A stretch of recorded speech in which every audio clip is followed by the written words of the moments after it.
Como os iba comentando, hoy es el último día, lo cual a mí me hace especialmente feliz, pero supongo que no soy el único. A ver, voy a hacer un pequeño resumen de las noticias, ¿vale? Primer resumen del día, primer punto, noticias. Segundo punto, lo que vamos a hacer, y hoy vamos a hacer la que es un poco diferente. Vamos a empezar haciendo un pequeño repaso de estadística, porque a mi parecer, muchas veces, muchos de los errores que cometéis en inventarios aleatorios no son de inventarios aleatorios, son problemas de que la estadística no es el forte de la mayoría de vosotros. Y no digo de la mayoría de vosotros como alumnos de gestión de operaciones, ¿no? De la mayoría de vosotros como personas. Y la mayoría de nosotros, incluido yo. Hace poquito estaba revisando un trabajo de del grupo que quiso hacer el trabajo más difícil del curso de magíster del mío, y lo mismo, también tienen problemas de estadística. Así que ellos, que en teoría son los que han escogido el trabajo más difícil, la pifian con la estadística, así que es normal que la pifiemos todos con la estadística. Es un tema difícil. Voy a hacer un pequeño repaso. Y una vez veamos ese pequeño repaso, lo que voy a hacer es resolver los controles de la semana pasada, que servirá de repaso de News Vendor. Y cuando acabe el News Vendor, voy a ver modelos con inventarios modelo de inventarios aleatorios con demanda continua. ¿Y a qué me refiero con demanda continua? Si os fijáis en News Vendor, la demanda sucede en un punto concreto. Bueno, puede ser continua, pero yo la veo como un punto concreto. En este caso de aquí lo vamos a hacer considerando, como en el caso del EOQ, que hay demanda a lo largo de todos los días del año y que uno puede comprar en cualquier momento, como en el EOQ, ¿de acuerdo? Y eso nos llevará a 3 modelos diferentes, de los cuales tendremos modelos en los que se intenta asegurar una calidad de servicio y otros modelos en los cuales lo que se intenta es minimizar unos costos. Y acabaremos con un control y se acabará todo, se acabarán las clases. Noticias. Estoy al día en controles, en evaluaciones.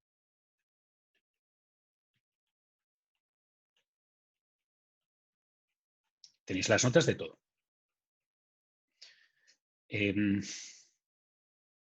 Mañana o hoy, no sé exactamente cuándo, subiré un vídeo resolviendo el control para casa de inventarios aleatorios, de inventarios deterministas. El que teníais que entregar hasta el viernes.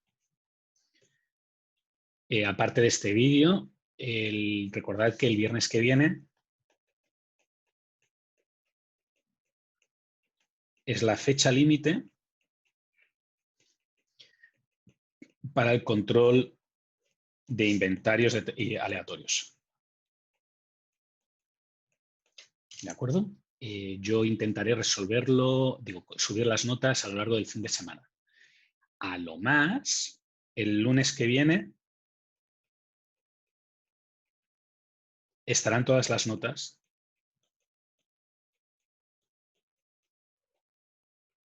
cara al examen final.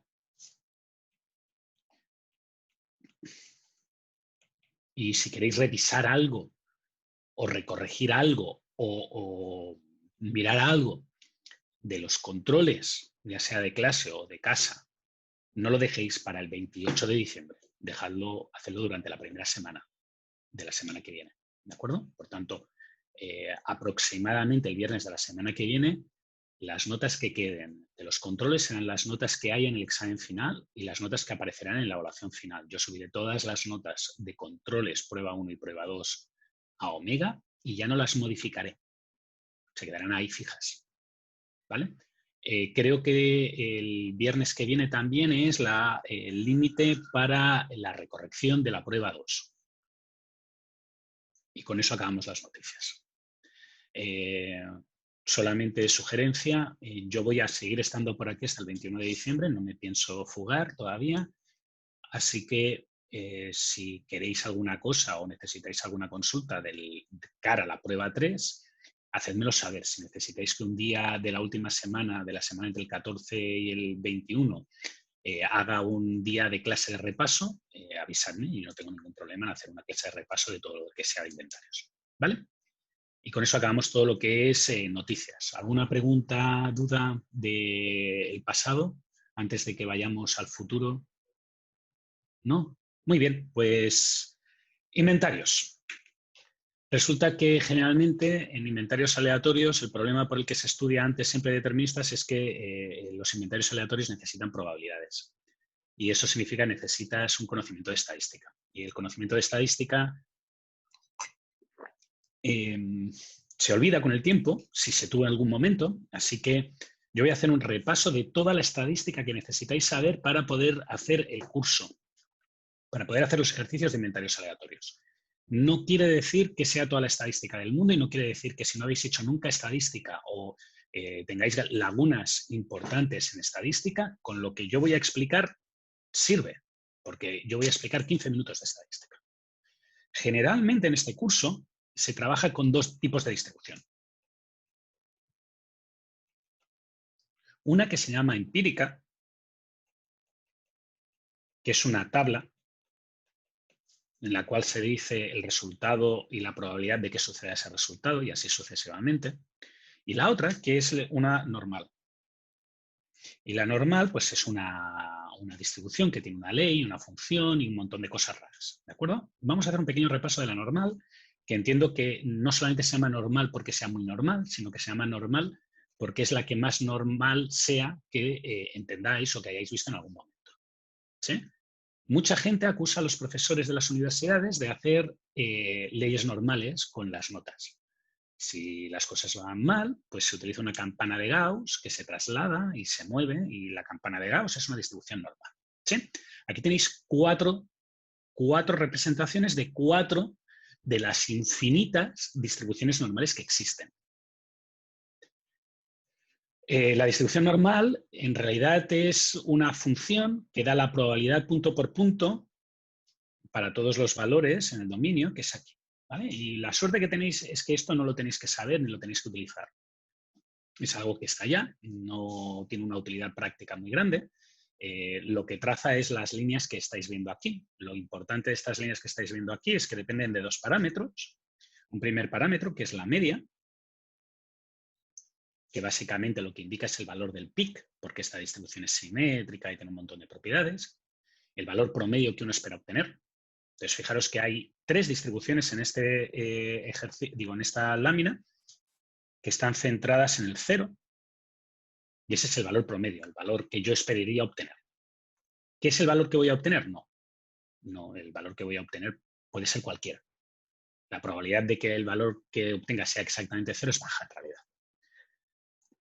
Y luego tengo una que tiene una media que es -2. ¿Sí? Y ahora, el otro elemento que tenemos a la derecha es lo que se llama la varianza. La varianza lo que controla o lo que indica es la dispersión de datos. Entonces, fijaros que una distribución con una varianza baja, como la azul, tiene una anchura chiquitita, y una distribución con una varianza alta, como la amarilla, verde, rojo, el naranja terroso, que es la marroncita que está abajo, pues tiene una altura muy baja y tiene mucha dispersión de valores que son posibles. ¿De acuerdo?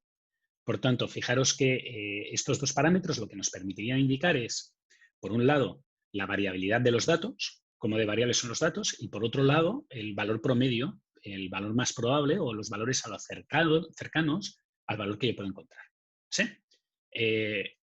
Distribuciones estadísticas, leyes normales hay 800. Todas dependen del valor de la media y el valor de la varianza. ¿Sí? Y por eso, generalmente, se trabaja con una distribución normal que se llama estandarizada.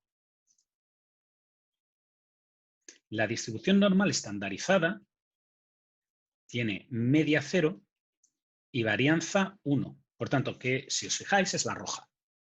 Es la que está aquí en rojo.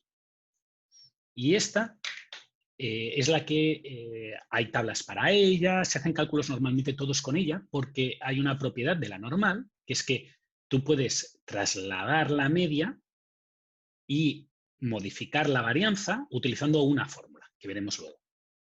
Por tanto, cuando alguno de los alumnos dice es que los profes después aplican una ley normal, lo que está diciendo es que nosotros podríamos controlar, desplazar el promedio de notas con una fórmula estandarizada y después modificar la variabilidad de las notas que hay con la misma fórmula estandarizada.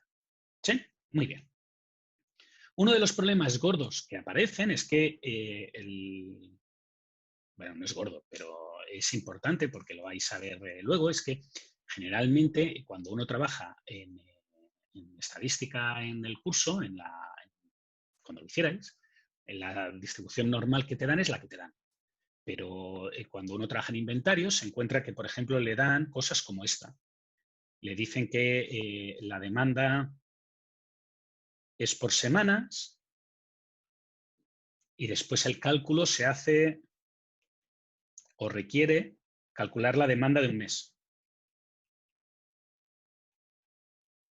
¿Sí? Y fijaros que para calcular la demanda de un mes, lo que tendría que hacer es la suma de las demandas de 4 semanas. Muy bien, hacer una suma es trivial cuando es un número. Pero alguno de vosotros debe acordarse también de los números polares y cuando calculabais una suma con números polares ya no era tan trivial, había que hacer algunas cosas. De la misma manera que con una distribución estadística, hacer una suma no es exactamente trivial, requiere hacer una serie de cosas. Entonces, ¿qué cosas requieren hacer? Pues lo que tenéis aquí. ¿Sí? Para sumar dos distribuciones normales, la que yo voy a pintar en rojo y en amarillo, lo que se hace es sumar las medias y sumar las varianzas. ¿De acuerdo? Y para restar, no se restan las varianzas. Las varianzas se siguen sumando. ¿De acuerdo? Eso es importante porque muchas de las operaciones que nosotros vamos a hacer se hacen sobre la desviación estándar, pero para sumar o restar distribuciones estadísticas o multiplicar o dividir, lo que uno tiene que hacer es hacer todo el trabajo con varianza, no con desviaciones estándar. Todo el trabajo se hace con varianzas, ¿vale? Igual que he puesto un par de casos de sumas y restas, uno podría hacer relaciones más complejas, como divisiones o multiplicaciones.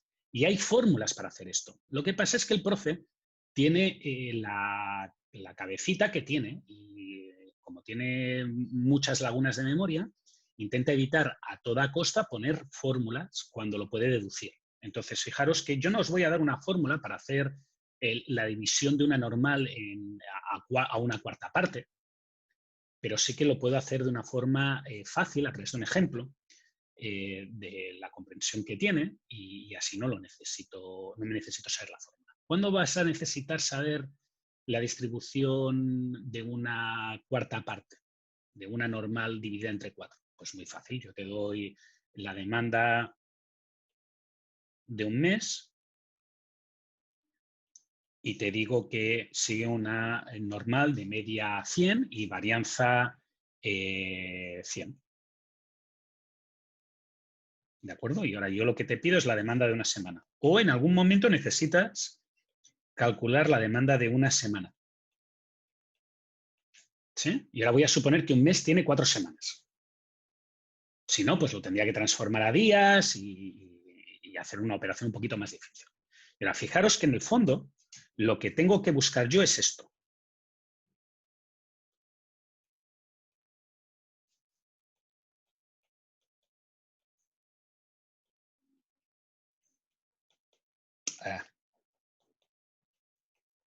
Y lo estoy haciendo completo para que haya menos dudas. ¿De acuerdo? Y ahora fijaros que lo que me dice, o lo que tendría que sumar toda esta cosa de aquí, toda la parte verde, se transforma en la siguiente suma, que es, por lo que tenéis aquí, por la fórmula que tenéis aquí, que lo hacía con 2. Ups. Con la fórmula que tenéis aquí, que lo hacía con 2. Pues 4 mu, 4 sigma cuadrado.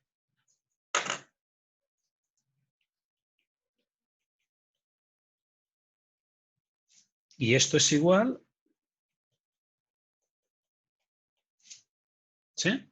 Por tanto, fijaros que para determinar la media, que es el primer operando, esta parte de aquí, este primer operando de aquí, lo único que tengo que hacer es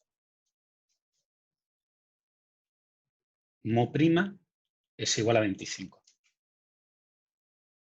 ¿Cierto? Perdonad por poner la cara en medio. Y ahora, para el segundo operando de aquí, que es lo que voy a poner en rojo, pues lo que tengo que hacer es que 4 sigma prima al cuadrado es igual a 100. Por tanto, sigma prima al cuadrado es igual a 25. ¿Sí? Por tanto, la varianza es igual a 25. Ya lo tengo. ¿Por qué? Porque después cuando calculemos la desviación estándar, veréis que la desviación estándar pues cambia un poquito. Preguntas. Todas las operaciones que tenéis que hacer con la media y la varianza se tienen que hacer así. No hay más. En el caso de la discreta es un poco más difícil, la convolución con una discreta es un poco más difícil. Pero no os preocupéis que eso no os lo voy a pedir. Dime. ¿La varianza entonces es 25 o es 5? 25. Lo que es 5 es la desviación estándar. Ah, ya, verdad. ¿Vale? La desviación estándar, que sería sigma, fijaros que en la distribución del mes sería que la desviación estándar es 10. Porque es sigma cuadrado, raíz cuadrada. Pero la desviación estándar de cada semana, que es esto de aquí, sería 5. Y ahí está el problema. Que es que mucha gente trabaja directamente sobre la desviación estándar. No, tienes que trabajar sobre la varianza. Siempre sobre la varianza. ¿De acuerdo? Sí, gracias. De nada. Y si te pido cosas más raras, como 3 días, pues entonces tienes que dividir entre 30, porque un mes tiene 30 días, y después multiplicar por 3. Ya está. ¿Vale? Muy bien. Lo siguiente que toca es el problema de la distribución normal. Resulta que el área que tenéis aquí abajo, este cachito que tenéis aquí abajo son probabilidades. ¿Vale? Y por ejemplo, por poner un ejemplo, si yo ahora cojo y marco este puntito de aquí, lo que yo voy a obtener, entre comillas, son las probabilidades de que el valor sean iguales o menores a ese puntito de aquí. Toda esta cosa que estoy pintando en amarillo. ¿Sí? Muy bien. La teoría indica que hay unos valores estandarizados habituales, que son una desviación estándar, 2 desviaciones estándar, 3 desviaciones estándar, 4 desviaciones estándar, que es lo que tenéis aquí. Y si os fijáis abajo, lo que tenéis es la cumulative probability, que es lo que yo he pintado. ¿De acuerdo? Por tanto, este valor indicaría que el área amarilla que he dejado abajo es el 97,7% de las ocasiones. ¿Sí? En muchos ejercicios, sobre todo en los ejercicios de estadística que explicamos, lo que quieres saber es la probabilidad de que pase algo. Por ejemplo, en el Newsvendor, lo que tú estabas buscando era, querías saber o querías asegurarte que el porcentaje de veces que tú habías calculado, la demanda era inferior a lo que tú habías comprado. Y eso es lo que calculabas en el Newsvendor. Ese valor que yo he marcado aquí, esa línea recta, es un valor que dependerá de la distribución que toque. Por ejemplo, si la media es 44 y la varianza es 80, pues ese valor será diferente, el que deja el 97,7% del área por debajo, claramente será diferente a cuando la media sea 2 millones y la varianza sea 1 millón. Serán valores diferentes, obviamente. Ahora bien, con la media 0 y la varianza 1, la estandarizada, la básica, A ese valor se le conoce como Z. Y lo tenéis aquí. Y hay una manera de tomar ese valor de aquí y transformarlo, ya sea a la primera distribución estadística que he dicho, de media 80 y algo y varianza 40, o a la segunda, de media 1 millón y varianza no sé cuánto. ¿De acuerdo? La T-score que hay abajo, olvidaros, porque eso es para psicólogos. Los psicólogos utilizan eso. ¿Dudas? ¿No? Muy bien. ¿Y qué tiene de esto de importante o de diferente o de raro? Porque todo esto lo habéis visto en otros cursos. O sea, esto hasta ahora era un repaso. Pues resulta que en ocasiones lo que me está, lo que me ha estado haciendo, o lo que yo he estado haciendo hasta ahora, y con esta distribución, siempre ha sido calcular la probabilidad de que pase algo. Pero en inventarios y en otras muchas áreas, sobre todo en inventarios, lo que me puede pasar es que yo quiera saber no la probabilidad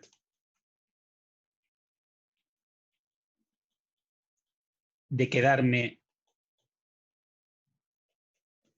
sin stock, que es básicamente que si yo digo que compro hasta aquí, yo que sé, 1000 unidades, pues la probabilidad de quedarme sin stock será el área blanca que he dejado aquí, el porcentaje de veces que la demanda sea superior a las 1000 unidades que yo he comprado. A veces lo que me interesa saber es cuántas unidades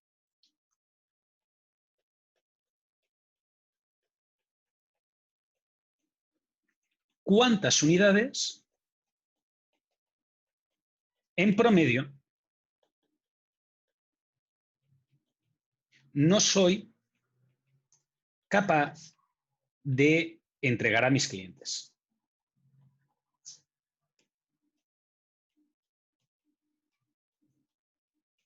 ¿De acuerdo? Y para haceros un ejemplo simple, suponed que cada venta perdida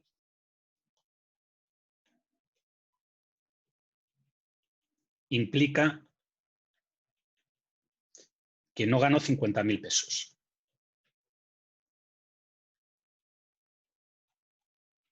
¿Vale? Y ahora iros a la matemática o a la estadística que habéis visto normalmente. La estadística lo único que te va a decir es la probabilidad de que tú no vendas una unidad, digo, de quedarte sin, pero para él es idéntico que te quedes sin porque te falta una unidad, como que te faltan 80 o como que te faltan 5.000. ¿Sí? Solamente mira las veces que te pasas de este valor. Y esto de aquí no importa que te quedes, que te falte una, que te falten 80 o que te falten 4. Para hacer eso, lo que uno tendría que considerar es probabilidad que me falte una. Probabilidad que me falten 2. Probabilidad que me falten 3. Probabilidad que me falten las que sean. ¿Vale? Y ahora, si yo tengo un 3% de probabilidad de que me falte una, pues lo que tengo que considerar es que ese 3% de veces me faltará una. Y la probabilidad de que me falten 2, pues me faltarán 2. Y la probabilidad de que me falten 3, me faltarán 3. Y la probabilidad de que me falten lo que sea, pues serán las que sean. Traducido, esto que he hecho aquí, lo que me estaría calculando es el número promedio de unidades por encima de lo que yo he pedido. ¿De acuerdo? Dicho de otra manera, es como si yo cogiera esto de aquí y ahora lo que hiciera fuera. En este caso me he quedado con una de menos. En este caso me he quedado con 2 de menos, con 3 de menos, con 4 de menos, con 5 de menos, con 6 de menos, con 7 de menos, con 8 de menos, con 9 de menos, con 10 de menos. Y ahora lo que hago es promediar. ¿Sí? A esa cantidad a este valor que yo he calculado, que es útil en inventarios, porque lo que me va a decir son un promedio de las ventas que no he hecho, de las ventas que he perdido, a eso se le llama función de pérdida. Y la función de pérdida, pues como es una ley normal y la ley normal es continua, y como es continua no puedo considerar 1, 2, 3, tengo que considerar 0,01, 0,02 y así sucesivamente, lo que sale es una integral. Y esta integral es una fórmula un poco fea, ¿vale? Pero esta fórmula un poco fea, que sale aquí, que básicamente lo que está calculando es el número de unidades que me faltan por la probabilidad de que suceda esa ocurrencia, esa función de pérdida la vamos a utilizar a posteriori para hacer ciertos cálculos. ¿De acuerdo? Y esa fórmula, o esta cosa de aquí, es como en la ley normal las probabilidades. Es como las probabilidades, pero con otra tabla.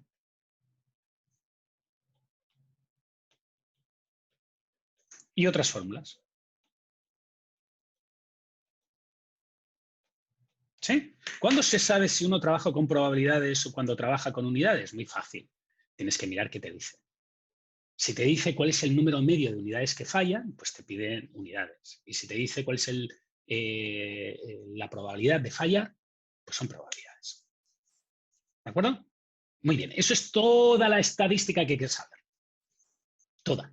Y no os preocupéis porque el proceso de cálculo lo vamos a intentar simplificar dentro de lo que cabe utilizando Excel. Y si os fijáis, tenéis un Excel en Webcursos para que os lo bajéis y lo miréis. ¿De acuerdo? Pero antes de eso, como ya hemos hecho un pequeño repaso de estadística, vamos a hacer un pequeño repaso de Newsvendor y en vez de en realidad hacer un repaso, lo que voy a hacer es resolver los ejercicios. Hice un ejercicio diferente en el caso de Santiago que de Viña, así que voy a hacer los dos, voy a hacer el de Santiago y el de Viña. La idea básica ahora es que si os fijáis en el Newsvendor, recordad que el Newsvendor nos pide cubrir un porcentaje de la demanda. Así que como nos pide cubrir un porcentaje de la demanda, vamos a trabajar con las fórmulas clásicas, las que habíais visto antes. Y ese porcentaje de la demanda lo que nos dice es que lo que tenemos que hacer es buscar el porcentaje de la demanda que sea lo siguiente, o lo que cumpla este ratio, overcost y undercost. ¿De acuerdo? Entonces dice, un vendedor de periódicos compra periódicos a X1 centavos y los vende a X2 dólares. Por tanto, el undercost, que es lo que pierdo si no gano, es X2 por 100 menos X1 centavos. Y un centavo es un céntimo de dólar.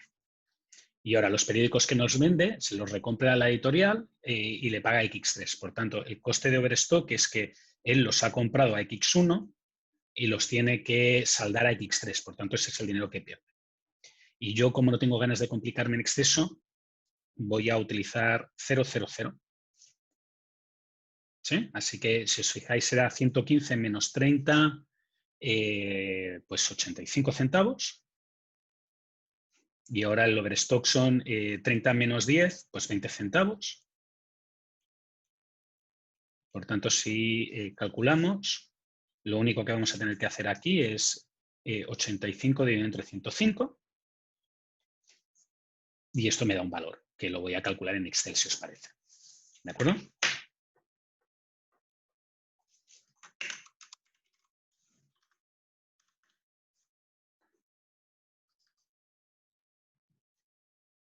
El understock, perdonad que voy a hacerlo más grande. El understock es 85, el overstock es 105. Perdón, el overstock es 20. El valor crítico que tengo que cubrir es 85 dividido entre 85 más 20. Por tanto, tengo que cubrir un 80,9% de la demanda. ¿Sí? Ahora, ¿qué significa ese 80,9% de la demanda? Pues, o el 80,9% de las veces tengo que tener suficiente material para cubrir inventario. Pues eso dependerá de algo más que yo no he explicado todavía, que es la distribución que sigan los datos de aquí. Entonces, fijaros que esta distribución es normal de media 45 y desviación estándar de 20. ¿Sí? Por tanto, yo sé que la mu es 45 y la sigma es 20. La desviación estándar, no la varianza, la desviación estándar, por tanto, no sigma cuadrado, sigma. ¿Sí? Eso es importante. Vale. Ahora, yo lo voy a hacer con el método viejo. Si alguien quiere hacerlo con el método nuevo, lo único que tiene que cambiar es la fórmula. Hay una fórmula moderna que va a juntar estos dos pasos en uno. El método viejo lo que dice es que tenemos que buscar el valor de z en la ley normal de media 0 y varianza 1, que cubre este 80,9%. Y esta fórmula es distribución normal estandarizada inversa. Y lo único que me pide es la probabilidad. Si os fijáis aquí, pone probabilidad. Y yo lo que quiero es cubrir el 80,9% de ocasiones. Por tanto, la probabilidad es 0,8095, bla, bla, bla. Cojo el dato y esto me da z. ¿Sí? Ahora, esto corresponde a una normal de media 0 y varianza 1. Si la quiero transformar a los datos de aquí arriba, de esta distribución estadística normal, lo único que tengo que hacer es, en la Q, es mu más z por sigma.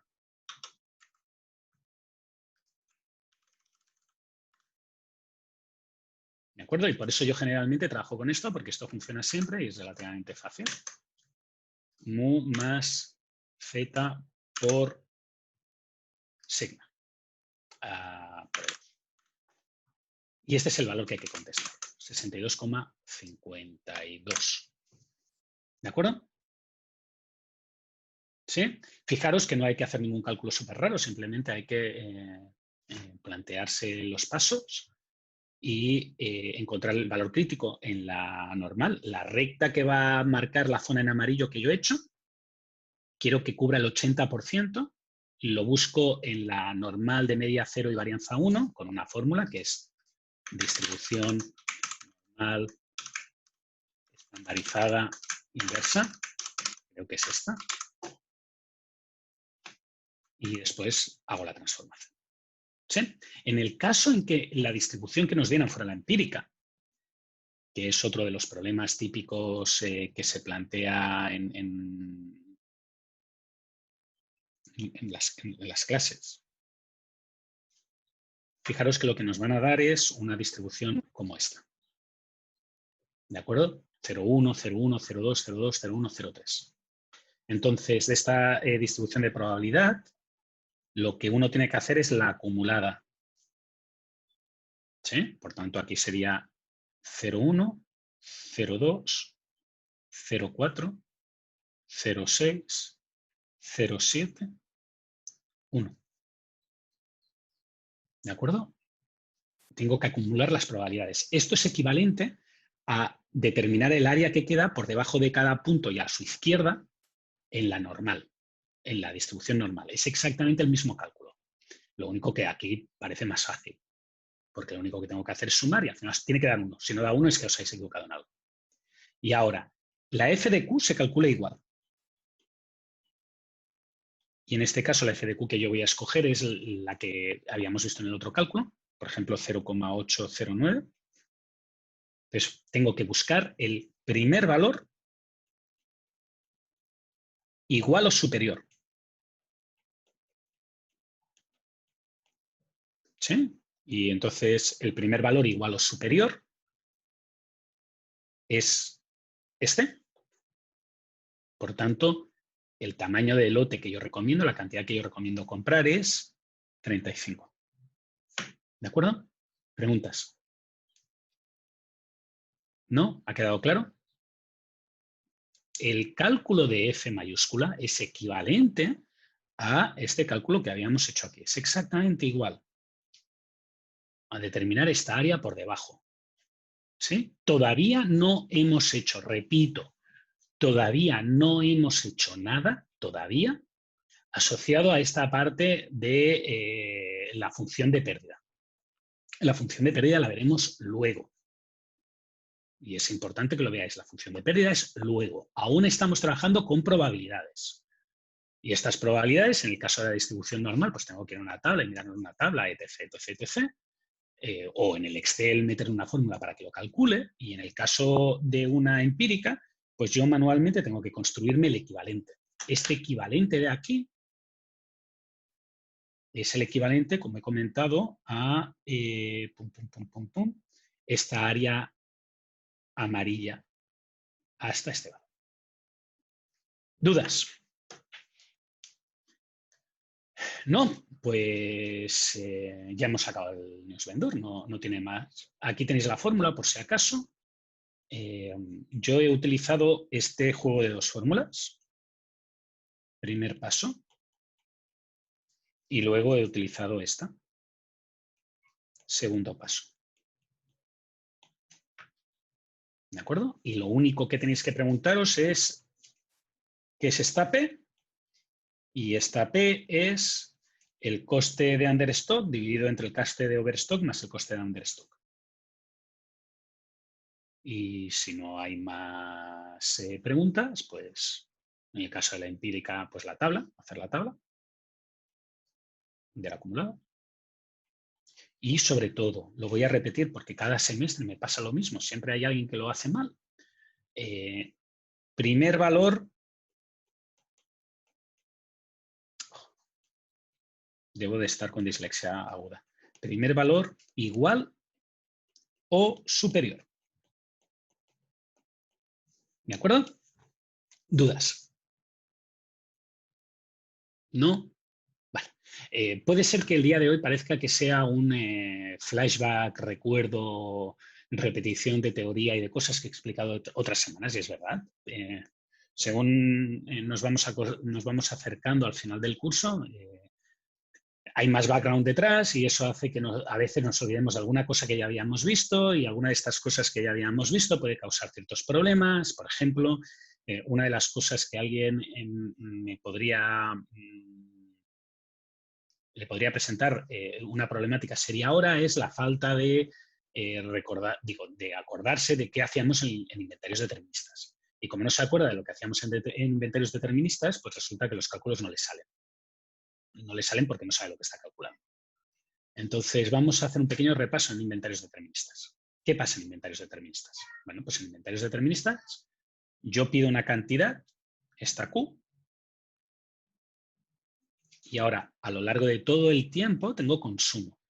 ¿Sí? Fijaros que este consumo es constante, continuo, conocido, y eso es lo que me permite que justo en algún momento me llegue otro pedido, y cuando me llegue otro pedido, pues vuelva a subir de golpe y porrazo en un infinitésimo, que es la recta vertical, y vuelva a haber consumo. ¿De acuerdo? Muy bien. Esto es el cálculo que se hace. ¿Cuándo pido? Pues el punto de pedido es este punto de aquí. En inglés se le llama reorder point.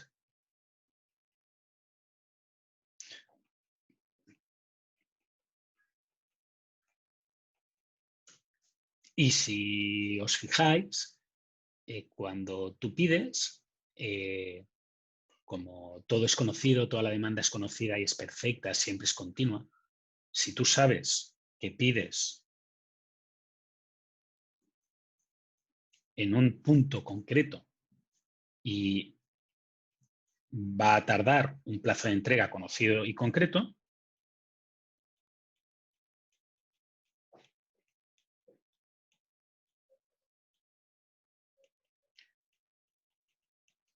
fijaros que es básicamente bastante fácil determinar el nivel inicial y el nivel cuando pido y el nivel que tendré justo cuando llegue.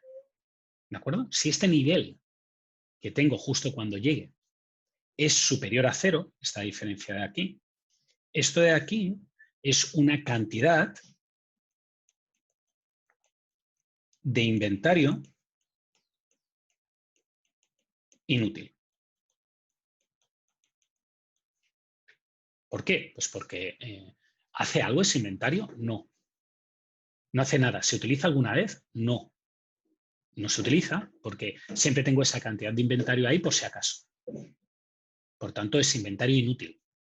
¿Sí? Sin embargo, si vais a la derecha, veréis que pone safety stock, pone stock de seguridad.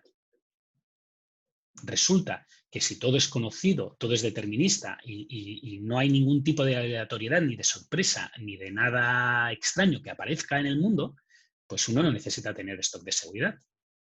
¿Por qué? Pues porque el stock de seguridad está ahí para hacer frente a posibles cambios o cosas raras que sucedan.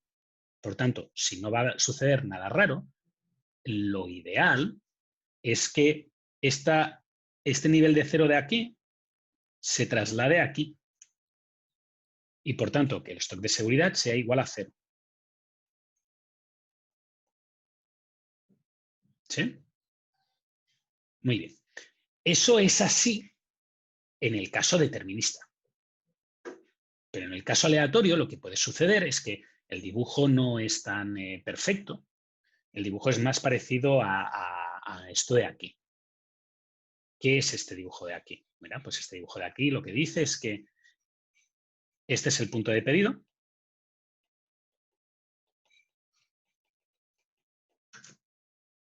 Y cuando llego a esa cantidad, yo pido. ¿De acuerdo? Sigue tardando un plazo de entrega, que es esta L.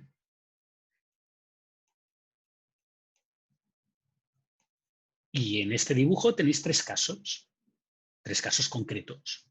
Un caso que es el caso 1, este caso de aquí, que lo voy a pintar en amarillo, en que la demanda durante el plazo de entrega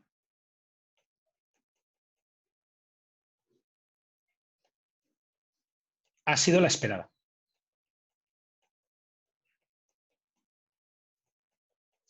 ¿De acuerdo? Y fijaros que a pesar de que la demanda durante el plazo de entrega ha sido la esperada, pues me he quedado con stock. Los otros dos casos son los que yo voy a pintar en verde y en rojo.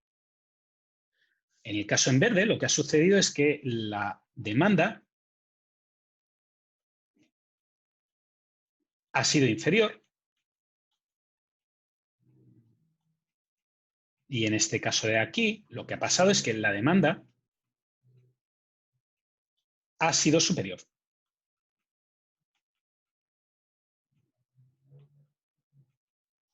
¿De acuerdo? Y como la demanda ha sido superior a lo que yo esperaba tener, más una cantidad, que es lo que hay aquí, esta cantidad de aquí, que es como una especie de stock de seguridad. Como la demanda ha sido más alta que la que yo esperaba tener, más la cantidad que yo me he fijado como stock de seguridad, pues resulta que si os fijáis, la curva de inventario está por debajo del 0. Y esa curva de inventario que está por debajo del 0, básicamente lo que implica es que esta cantidad de aquí son unidades que mi cliente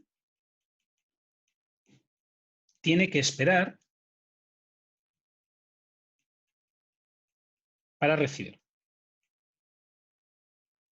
Un stock negativo quiere decir que debo unidades. Es lo que significa.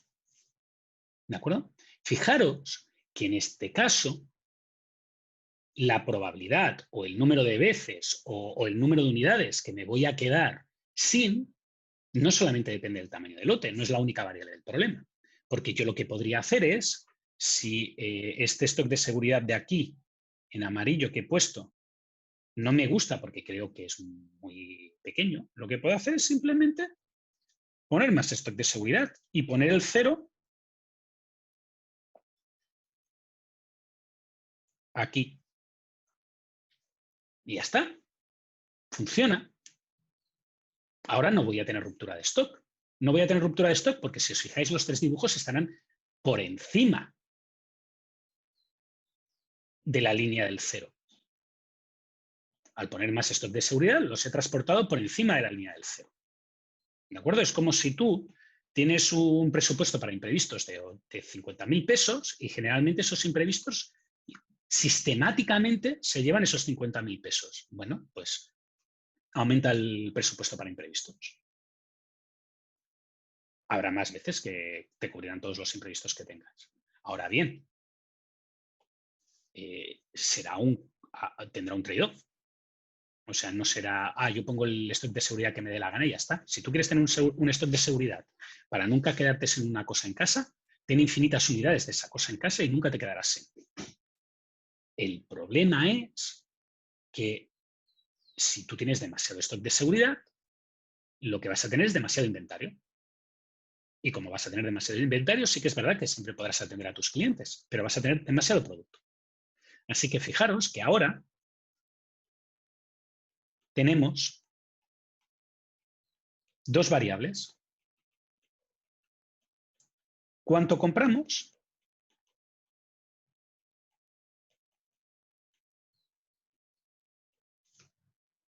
¿Sí? Que es directo, la Q antigua. Y cuánto tenemos de stock de seguridad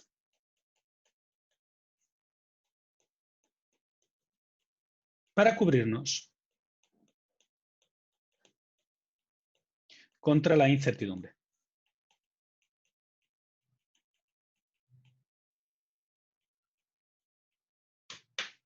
¿De acuerdo?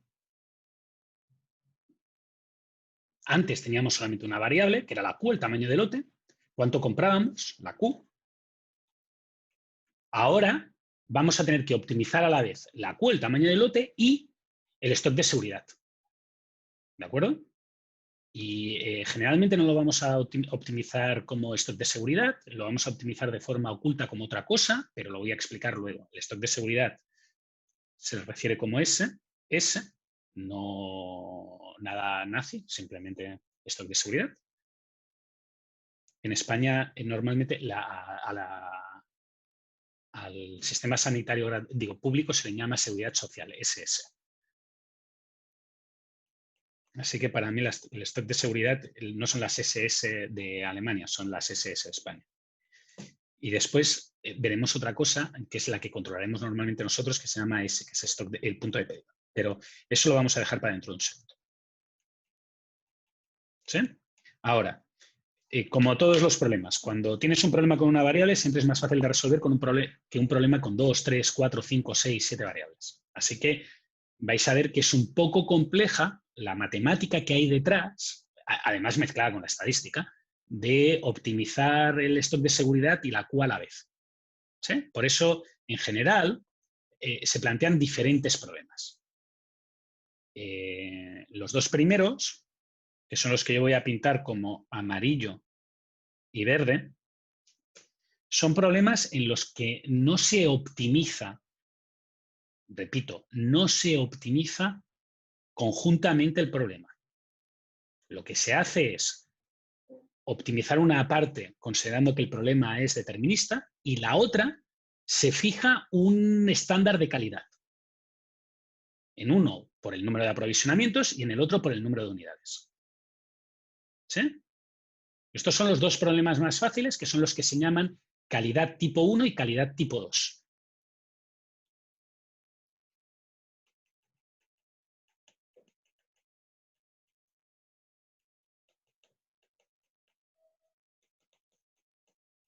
¿De acuerdo? Y solamente al final veremos un caso en que se optimizan los dos conjuntamente. Y no se puede optimizar de forma óptima. No os puedo dar la solución óptima del problema. Vamos a utilizar una heurística iterativa para aproximar la solución.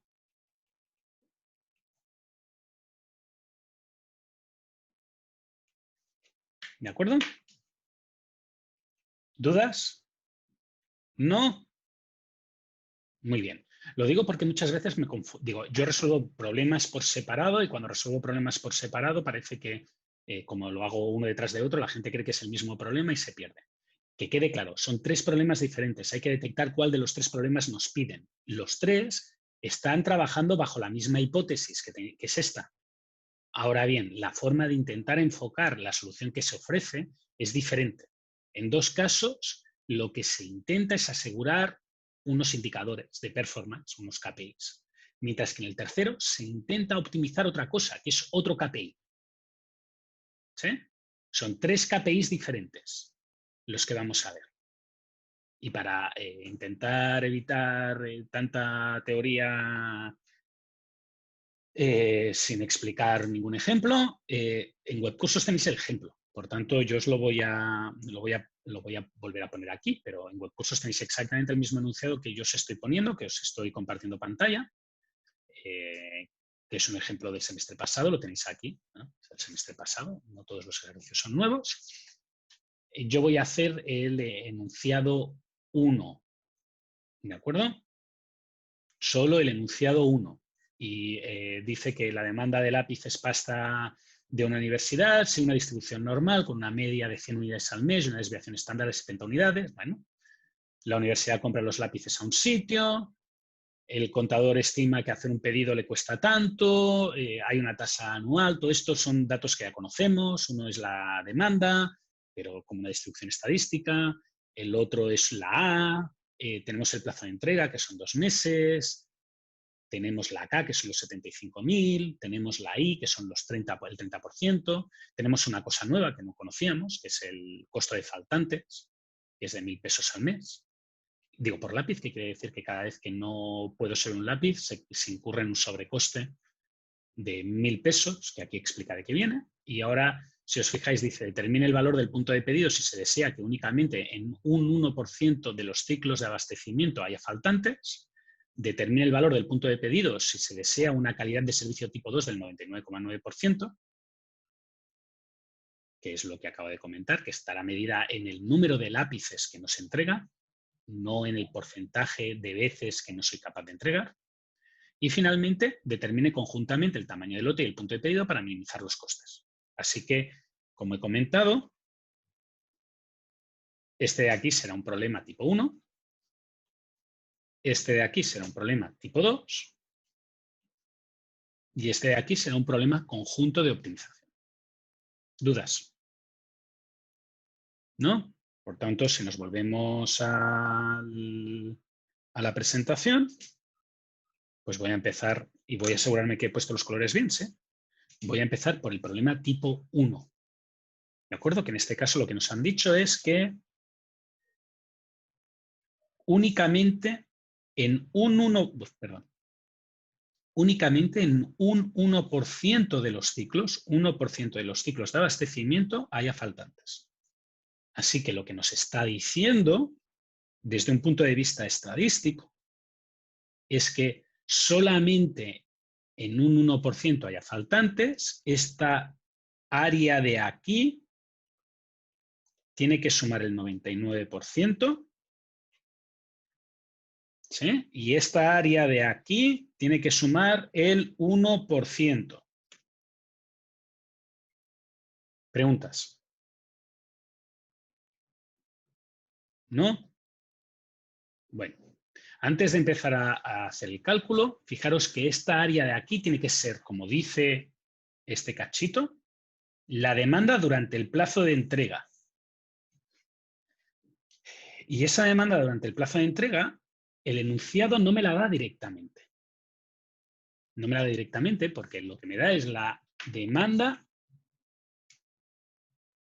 durante un mes. 100 unidades al mes, una desviación estándar de 70 unidades al mes.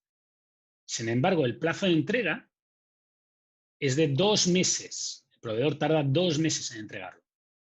Por tanto, fijaros que para mi cálculo,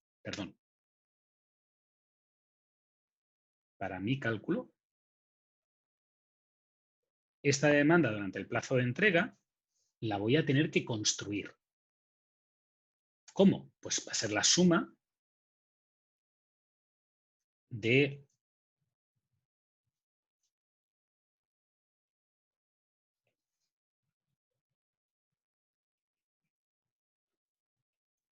esto. ¿De acuerdo? Y esa va a ser la demanda durante el plazo de entrega. Y esto, 70 al cuadrado son 4.900. 4.900 por 2 son 9.800. Por tanto, la distribución durante el plazo de entrega serán de 200, 9.800. ¿Sí? Y eso es la varianza. Por tanto, la media de esta distribución nueva será 200 y la desviación estándar de esta distribución nueva será raíz cuadrada de 9.800. Y lo que tengo que buscar es algo muy parecido a lo del newsvendor. Exacto, un cálculo, no diré que es exactamente el mismo cálculo, o sea, matemáticamente es el mismo cálculo. Lógicamente, o el planteamiento lógico que hay detrás no es el mismo, pero matemáticamente es el mismo cálculo. Ahora lo que tendré que buscar es el valor crítico, este valor de aquí, que hace que yo cubra el 99% de las demandas. ¿De acuerdo? Así que me voy a Excel. Las fórmulas las tenéis abajo.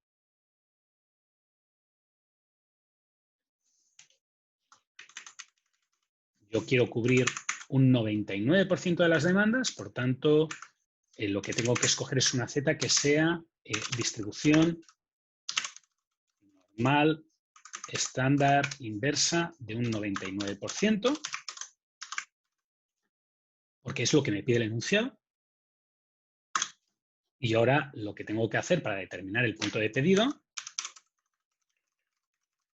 es la media, que eran 200, más Z multiplicado por sigma, por la desviación estándar. Y la desviación estándar era la raíz cuadrada de 9.800. Por tanto, el punto de pedido es 430.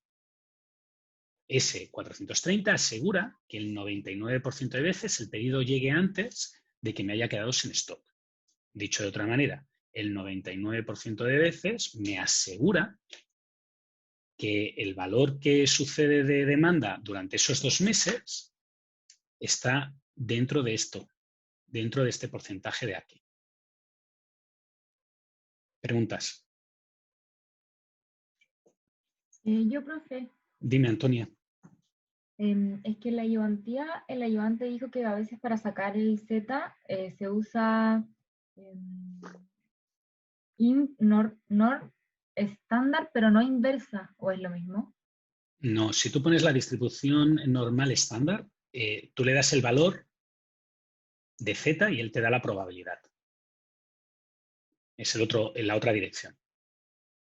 O sea, si tú pones, por ejemplo, ahora aquí dist norm stand de Z y le pones el acumulado que tiene que ser verdadero, te sale el 99%. Ya. Es al revés entonces. Son operaciones relacionadas. El inverso es que tú le das la probabilidad y él te da el Z, pero hay veces que tú tienes Z y quieres saber la probabilidad. Y Ya, entonces la haces así, ¿vale? Ya, Igual que si tú quieres transformar un valor concreto, como el 430, de esa distribución estándar que yo te he dado, de la distribución normal de media 200 y varianza 9800, y quieres saber a qué equivale ese 430 en valor de Z, pues lo que tienes que hacer es darle la vuelta a la fórmula y despejar en el otro sentido. ¿De acuerdo? Sí. Pero eso normalmente, esos son problemas que normalmente en estadística se hacen. En gestión de operaciones son menos habituales porque no tienen mucho sentido práctico en este entorno. ¿Vale? Porque nosotros no explicamos, por ejemplo, control de calidad. En control de calidad sí que tiene mucho sentido transformar valores a Z. Pero aquí en inventarios no. En inventarios tú lo quieres todo en unidades de producto, que es lo que tú vendes y lo que compras y lo que te pagan. ¿De acuerdo? Sí, Antonio, gracias por la pregunta. Sí, gracias, profe. De nada. Hay una cosa, y con esto creo que acabaré antes del descanso, puede ser que empiece como mínimo a dar el enunciado de lo siguiente, pero no voy a empezar sobre el siguiente, que es que, si os acordáis, yo cuando he hecho la presentación del problema, aquí yo he hablado del punto de pedido, he hablado del stock de seguridad, y no he dicho qué es este valor de aquí. Este valor de aquí es el punto de pedido.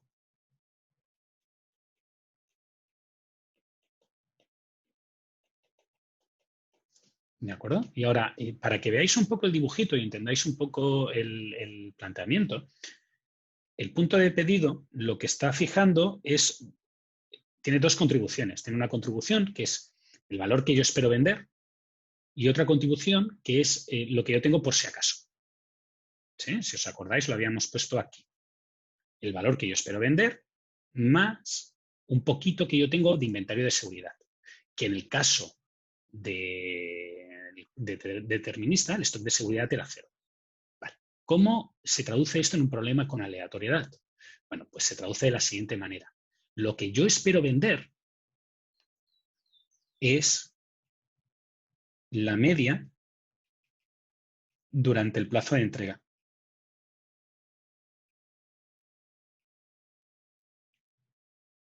¿Y cuál es la media en este caso durante el plazo de entrega? Pues 200. Este valor que hemos puesto aquí.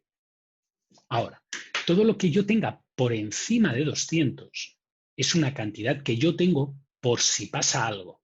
Por tanto, la diferencia entre el punto de pedido y la demanda durante el plazo de entrega, a esta cantidad de aquí se le llama stock de seguridad.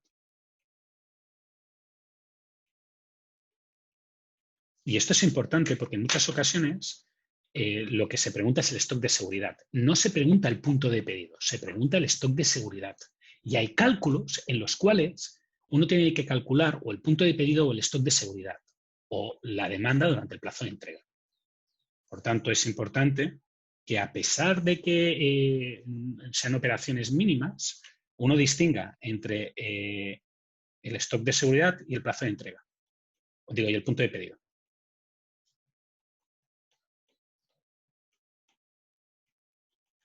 El punto de pedido es igual a la demanda durante el plazo de entrega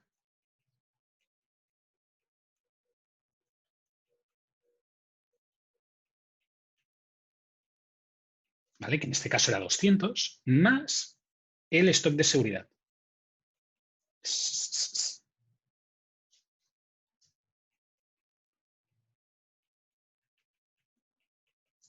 ¿De acuerdo? Que es un extra. Es un extra de inventario que yo quiero tener. ¿De acuerdo? Por si os piden el punto de pedido, os piden el stock de seguridad. Generalmente se calcula el punto de pedido mediante esta fórmula y después si te piden el stock de seguridad, lo único que tienes que hacer es restar la demanda promedio durante el plazo de entrega. Muy bien. Segunda cosa importante.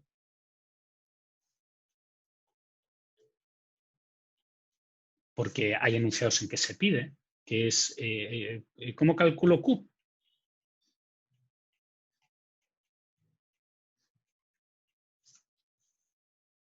Bueno, pues la forma de calcular Q en el problema de tipo 1 es muy fácil. Q es igual a 2 veces la demanda por K dividido entre el costo de inventario. Por tanto, se utiliza la misma fórmula que en el caso determinista.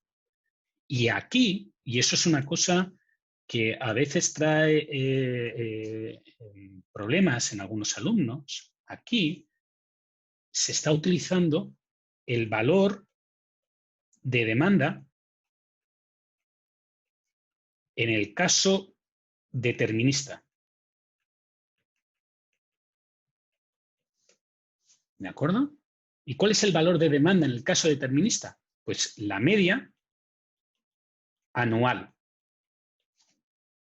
Por tanto, fijaros que yo aquí he dicho que el stock de seguridad o el punto de pedido era 430,29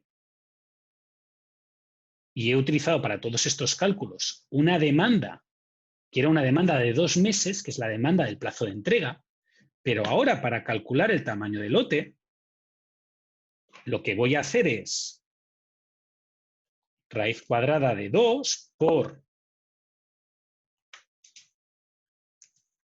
la demanda de un año, que será 12 veces la demanda de un mes, en promedio, porque en el caso determinista lo que trabajamos son con promedios,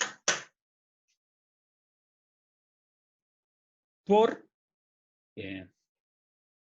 la K, el coste de hacer un lanzamiento, que será 75.000, este valor de aquí,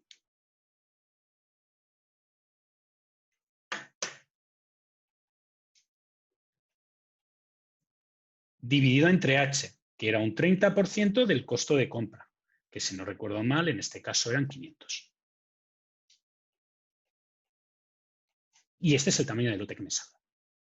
¿De acuerdo? Fijaros que en el caso en el cual yo estoy haciendo una calidad de servicio tipo 1, que es el problema amarillo, en el problema amarillo,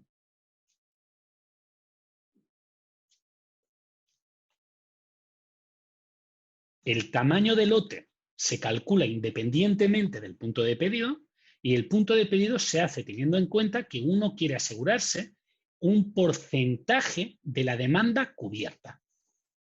¿Sí? ¿Preguntas?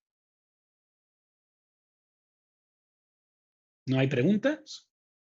Bueno, fijaros que el tipo 2 lo que se quiere es el número de unidades. Por tanto, si los que se quiere es un número de unidades, lo que vas a tener es esto. Y antes de que alguien se asuste y diga, no necesito volver después del descanso porque aquí se dan cosas muy raras. Esta integral es simplemente un recordatorio para que os vayáis al punto en que se ha explicado levemente la integral y el concepto de lo que estás haciendo. Lo que estás mirando es, yo determino un punto de pedido y ahora miraré la probabilidad de pasarme de 1 y lo multiplicaré por el costo de 1. Miraré la probabilidad de pasarme de 2 y eso le contaré 2 veces, porque son 2 unidades, no he fallado. Son 2 unidades las que he fallado. 3 unidades que he fallado. 4 unidades que he fallado. 5 unidades que he fallado. ¿De acuerdo? Y ese problema es un poco más difícil, obviamente, es un poco más difícil, porque la fórmula no es la fórmula que tiene directamente el Excel. Pero esa fórmula no es ultra difícil y la veremos después del descanso. ¿Dudas? ¿No? Sí que os pediría, por favor, que abráis el Excel y que bajéis el archivo de Excel que tengo en Webcursos, que os he dejado, para que cuando empecemos luego no tengáis problemas. Como veréis, he estado haciendo compras de...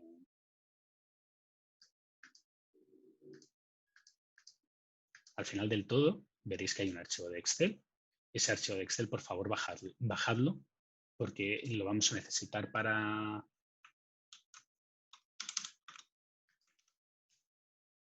Excel previo a la sesión, lo vamos a utilizar bastante, así que mejor que lo tengamos disponible. Y con esto acabaríamos este primer bloque. Si tenéis preguntas, pues me las hacéis. Yo voy a estar por aquí. Saldré un segundito y después vuelvo, así que cualquier cosa me decís y si no, pues nos vamos a la 1. Hasta ahora.